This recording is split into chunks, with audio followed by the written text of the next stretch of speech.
Assalamualaikum warahmatullahi wabarakatuh. Saya sedang bersama dengan senior saya, kakak kelas saya di Mesir, Al-Mukarram, Ustadz Dr. Damanhur Abbas. Nikmati kajian-kajian tausiah beliau yang bergizi, berkualitas di channel Ustadz Damanhur Abbas. Jangan lupa tonton, subscribe, like, share, and comment. Assalamualaikum warahmatullahi wabarakatuh.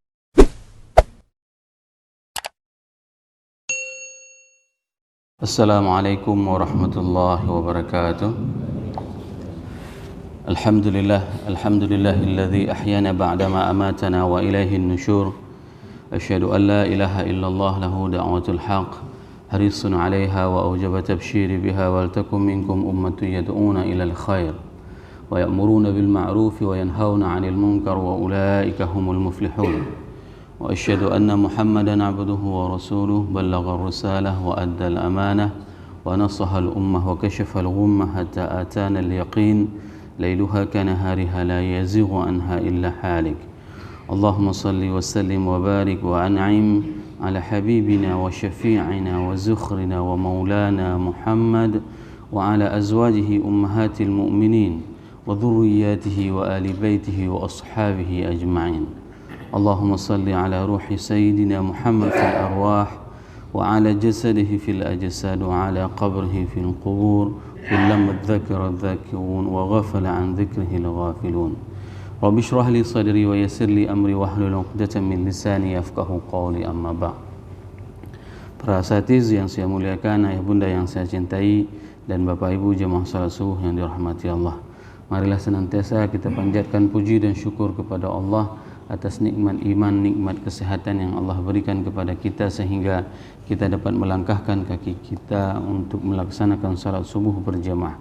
Dikarenakan masih banyak di antara saudara-saudara kita walaupun mereka mempunyai jarak yang sangat dekat dengan masjid, akan tetapi tidak terteguh hatinya untuk melangkahkan kakinya ke tempat yang penuh dengan keberkahan ini. Selawat dan salam mari sama-sama kita panjatkan kepada junjungan kita Nabi besar Muhammad sallallahu alaihi wasallam yang telah mengajarkan kepada kita segala aspek tatanan kehidupan ini. Sangatlah beruntung pada saat kita hidup dan terlahirkan dalam keadaan Islam dan kita diberikan petunjuk yaitu baginda Rasulullah sallallahu alaihi wasallam. Maka pada saat kita hidup dalam kehidupan seperti ini, ada hal yang memang harus kita lakukan, yaitu kita memperbanyak berselawat kepada baginda Rasulullah sallallahu alaihi wasallam sehingga kita tidak terasa berat pada saat kita mengamalkan apapun yang diperintahkan oleh baginda Rasulullah. Rasul sangat mencintai kita. Kecintaannya itu dibuktikan pada saat beliau berada di atas mimbarnya melihat kondisi kita umatnya di akhir zaman di telaganya yang dinamakan dengan Haud.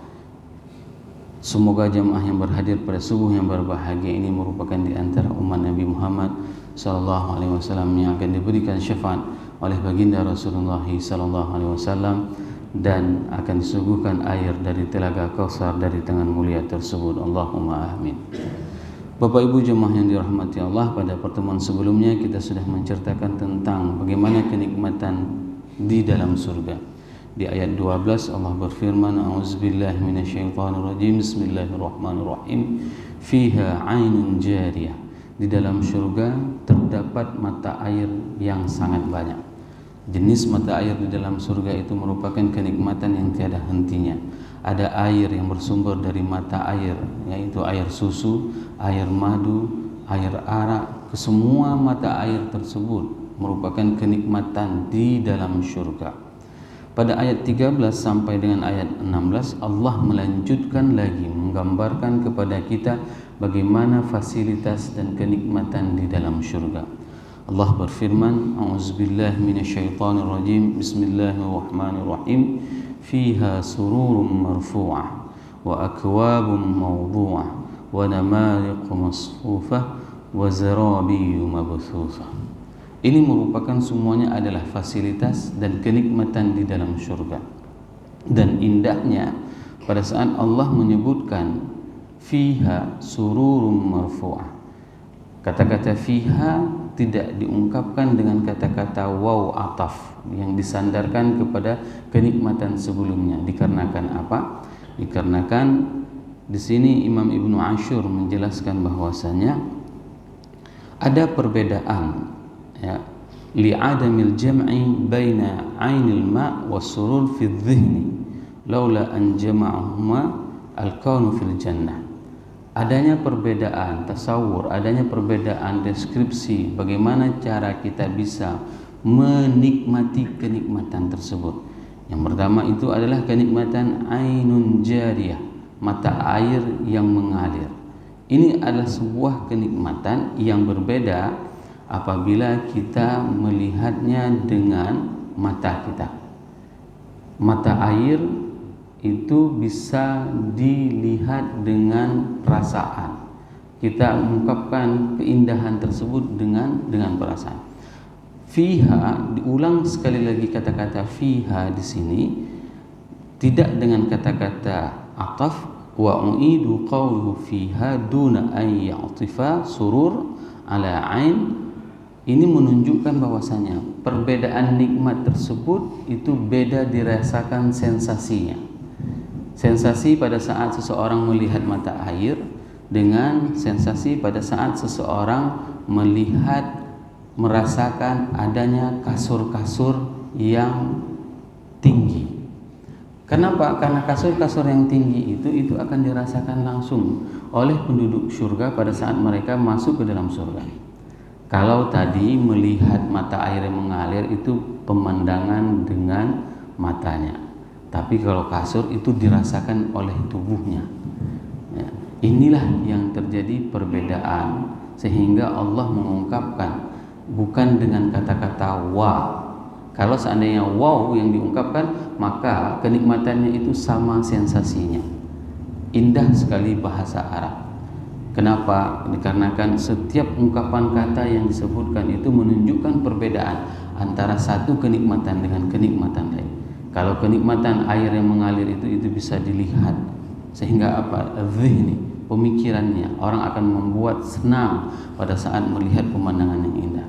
Tapi kalau kasur yang tinggi, maka itu akan membuat manusia itu bisa merasakan sendiri bagaimana empuknya, bagaimana indahnya, dan bagaimana tingginya suasana kasur tersebut.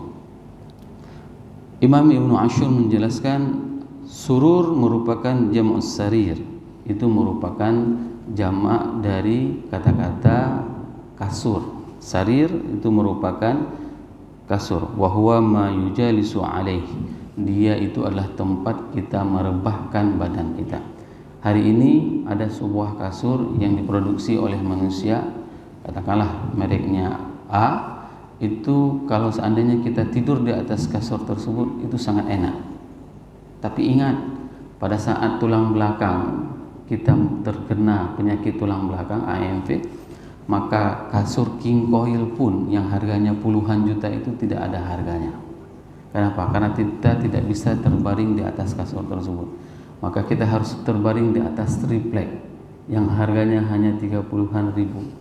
Coba bayangkan, kasur di dalam surga itu diungkapkan dengan tempat yang litaswir husnuha, digambarkan dengan keindahannya. Indah sekali nanti kasur di dalam surga.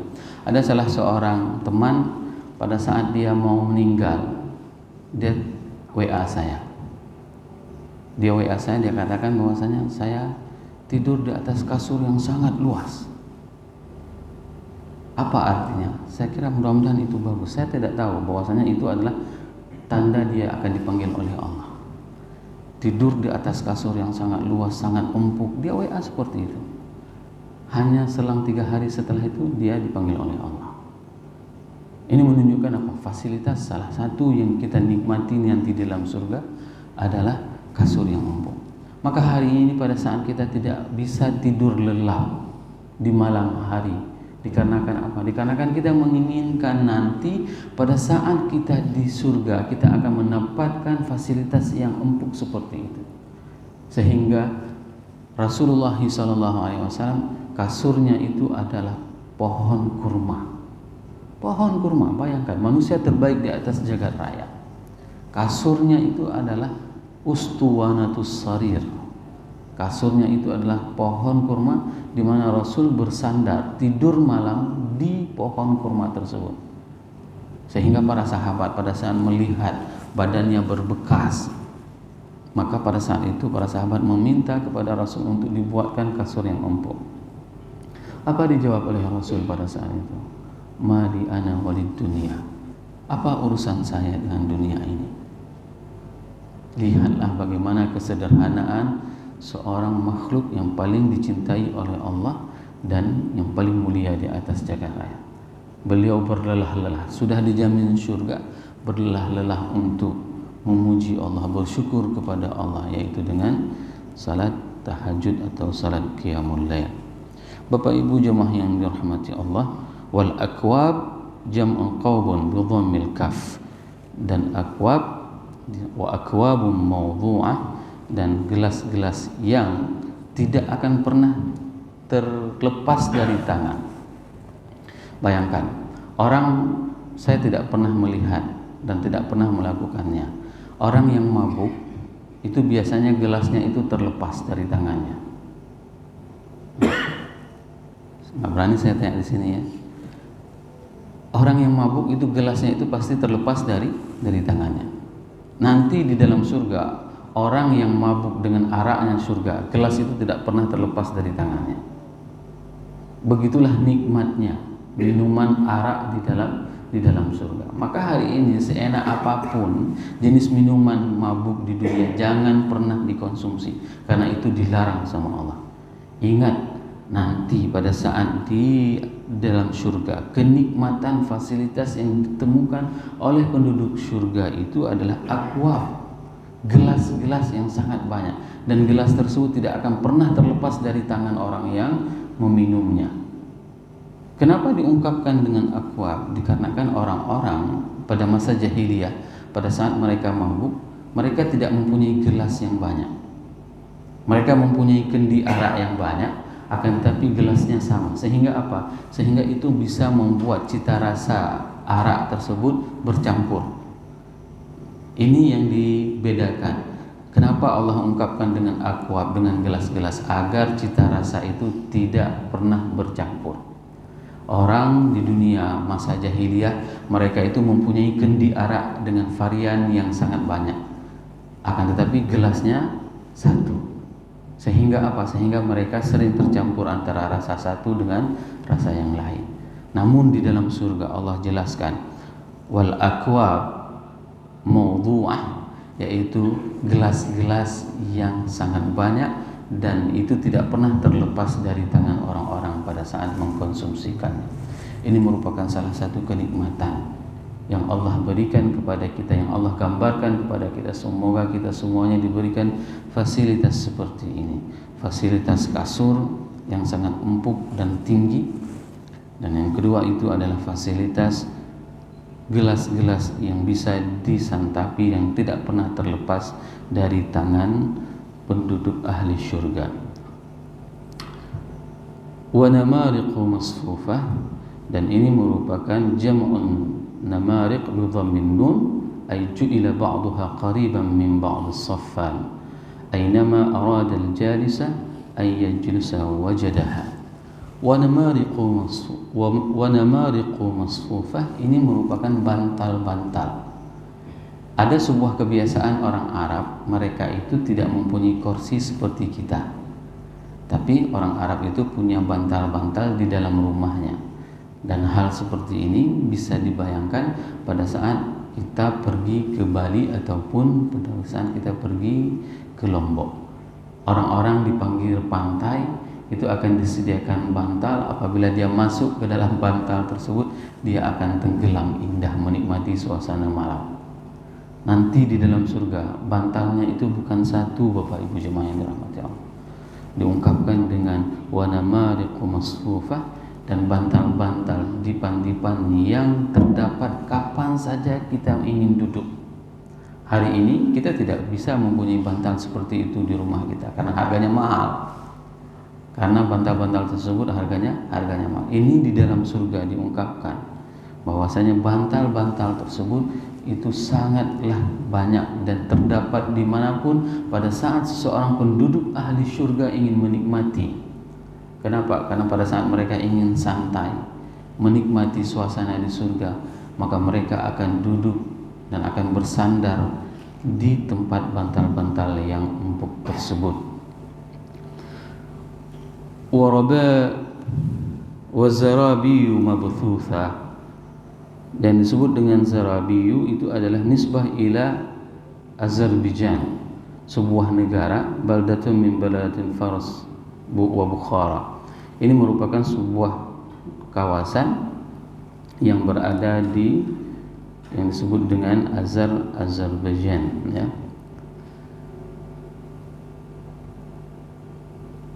Imam Ibnu Ashur menjelaskan al-mabthutsah al-muntashiratun 'alal ardi bikathrah, dan di dalam surga itu akan didapati zarabiyu al-mabthutsah, karpet yang terbentang luas. Hari ini orang pasang karpet, ya, itu hanya spesial. Namun di dalam surga, ya, al-muntashiratu 'alal ardi bikathrah, yang dimaksud dengan mabthutsah tersebut itu adalah tersebar luas ke seluruh penjurunya. Bayangkan hari ini ada di antara masjid, bukan seperti masjid kita. Masjid kita alhamdulillah karpetnya full satu masjid. Itu dinamakan dengan mabthutsah. Satu masjid semuanya berambal. Namun di dalam surga tidak ada space yang memang tidak terkarpeti, tidak ada space yang tidak terambali. Semua kondisi di dalam surga itu adalah ambal-ambal yang terbentang kepada seluruh space yang ada di dalam surga. Ini merupakan kenikmatan pada saat Allah menjelaskan kepada kita surga itu indah sekali. Kenapa dengan karpet ini? Kenapa dengan ambal ini? Kenapa dengan permadani? Dikarenakan suasana permadani itu pasti akan bersih. Berbeda pada saat suasana kita berjalan di atas tanah. Apalagi di Aceh misalnya. Kita berjalan, begitu keluar dari rumah, kalau hujan pasti sepatu kita kotor. Pasti suasananya becek. Kenapa? Karena memang pemandangannya itu tidak seperti yang digambarkan di dalam surga. Di dalam surga pemandangannya itu adalah permadani yang terbentang ke seluruh penjuru surga tersebut. Bahkan di dunia, orang pada saat ingin mengistimewakan seseorang itu hanya digelar karpetnya itu khusus dengan warna khusus, misalnya karpet merah.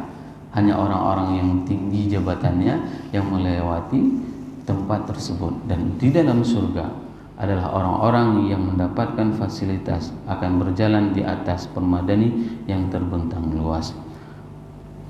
Dan pada saat Allah menjelaskan nikmat-nikmat tersebut, itu ingin dibandingkan agar kita menjadi sebuah motivasi kepada kita bahwasanya bahwasanya azab sebelumnya yang dijelaskan kepada kita yaitu adalah azab penduduk neraka, di mana Allah berfirman khasyi'ah amilatun nasibah, ya. Itu merupakan bagaimana kondisi orang-orang pada saat mereka akan diazab di dalam neraka. Dan Allah juga memberikan pandangan kepada kita bahwasanya wa hadza wa'dun lil mu'minin bi anna lahum fil jannah. Ini merupakan janji Allah kepada orang-orang yang beriman bahwasanya mereka akan mendapatkan fasilitas ini di dalam surga. Maka pada saat Allah masih memberikan umur panjang kepada kita, raihlah semua fasilitas tersebut agar kita menjadi penduduk ahli surga. Akan kita dapat menikmati semua fasilitas tersebut. Fasilitas kita dapat menikmati bahwasanya air yang mengalir dari mata-mata air yang banyak. Fasilitas kita berada di atas kasur yang tinggi dan empuk, dan kita mempunyai bantal-bantal, mempunyai gelas-gelas yang tidak pernah terpisahkan dari tangan kita karena kenikmatannya pada saat mengkonsumsi, pada saat kita meminum minuman arak di dalam surga. Dan fasilitas yang terdapat di dalam surga itu adalah pada saat kita bisa rileks, santai, healing di atas bantal-bantal surga, yang dimanapun kita berada kita bisa menemukannya. Dan yang terakhir, pada saat Allah memberikan fasilitas yaitu karpet yang terbentang luas kepada kita, sehingga wajma'a dzalika biwajhil ijmal fi qoulihi ta'ala, dan kesemuanya itu dihimpun sebagaimana dalam firman Allah Subhanahu wa ta'ala, wa fiha ma tashtahil anfus wa taladzul a'yun, dan itu merupakan apa saja yang diinginkan oleh jiwa-jiwa yang ada di dalam surga, itu semua dapat didapatkan. Maka ini adalah ayat pada saat nanti Bapak Ibu punya cucu ataupun punya anak menanyakan, ya, apa ada es krim di dalam surga? Maka jawabannya itu adalah ayat ini, yaitu ayat Az-Zukhruf ayat 71, wa fiha ma tashtahil anfus, di dalam surga apapun yang diinginkan oleh jiwa itu dapat. Maka saya tidak pernah mengatakan bahwasanya di surga ada rokok, ya, karena misalnya ada kepengin penduduk ahli surga kepengin merokok, maka nanti ambil apinya di neraka, kata Ustaz. Di sini dijelaskan wa fiha ma tashtahil anfus, bahwasanya apa saja yang diinginkan oleh jiwa maka mereka diberikan fasilitasnya di dalam surga. Wa taladzul a'yun, dan kenikmatan tersebut sangatlah dinikmati oleh mata-mata mereka, sehingga dalam ungkapan itu disebutkan wa kanu yatamattanuna fid dunya, dan mereka itu pada saat menikmati kenikmatan dunia, summa yazdaduna minan na'im, kemudian mereka diberikan kenikmatan di akhirat, di mana kenikmatan tersebut mala ainun ra'at, dan tidak pernah dilihat oleh mata, wala udhunun sami'at, dan tidak pernah didengar dengan pendengaran, wala khatarun ala qalbi bashar, dan mereka tidak pernah terbetik di dalam hatinya. Begitulah kenikmatan yang ada di dalam surga. Kalau seandainya hari ini kita sangat menikmati kuah plik, maka kuah plik tersebut tidak ada apa-apanya, karena itu bisa diungkapkan dengan rasa, dengan perasaan, dan bisa diungkapkan. Sedangkan kenikmatan di dalam surga itu tidak bisa diungkapkan, baik dengan mata maupun dengan lisan ataupun dengan pendengaran, sehingga tidak pernah terbetik bagaimana indahnya kenikmatan surga tersebut. Semoga jemaah yang berhadir pada subuh yang berbahagia ini merupakan di antara penduduk ahli surga yang akan menikmati kenikmatan surga yang dijanjikan oleh Allah kepada kita. Subhanakallahumma wa bihamdik, asyhadu an la ilaha illa anta, astaghfiruka wa atubu ilaik. Wassalamu alaikum warahmatullahi wabarakatuh.